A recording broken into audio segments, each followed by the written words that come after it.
कई साल पहले पुरी के एक सुनसान जंगल में रहते थे। वह एक गुप्त संत थे जो हर दिन पीछा करने में डूबे हुए थे।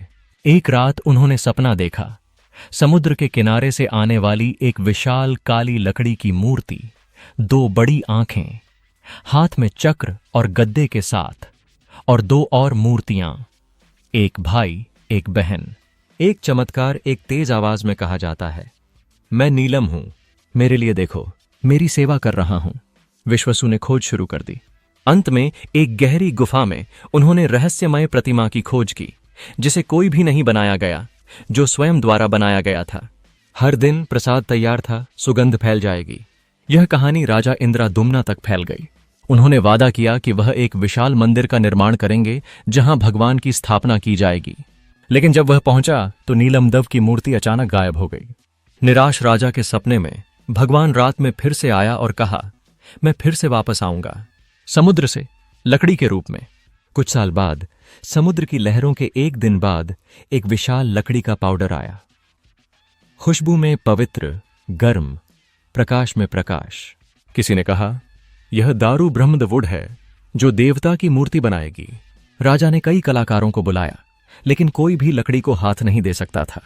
तभी एक बूढ़ा आदमी आया और कहा, मैं इस प्रतिमा को बना सकता हूं, लेकिन स्थिति एक है, जब तक मैं काम करता हूं कोई भी दरवाजा नहीं खोलेगा। बूढ़ा आदमी कमरे में प्रवेश किया।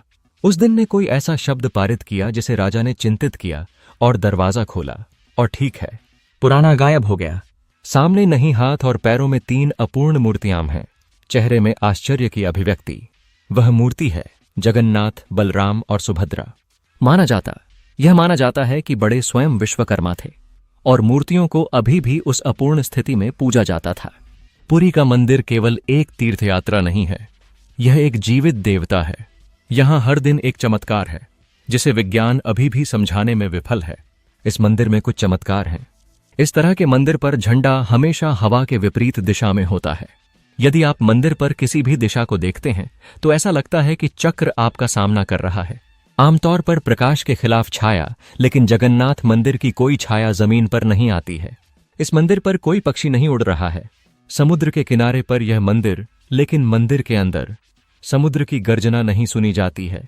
यह फिर से सुना जा सकता है जब यह बाहर आता है। बाद पुरी महाप्रसाद सिर्फ भोजन नहीं है, यह भगवान का आशीर्वाद है।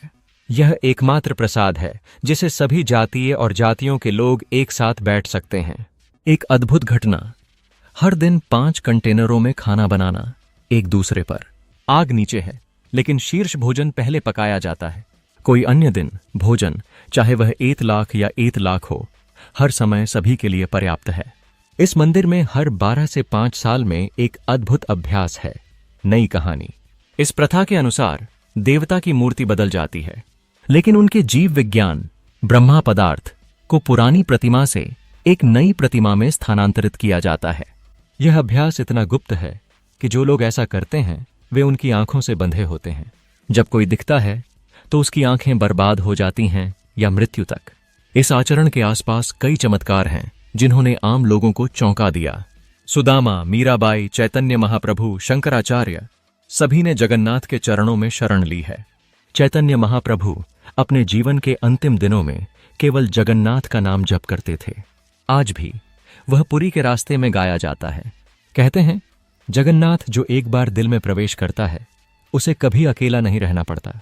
पुरी का जगन्नाथ मंदिर एक चमत्कार है जहां भगवान रहता है, लोगों के साथ मिलाता है, चावल खाता है, मेले में बाहर जाता है और रात में अपने गर्भ में लौटता है।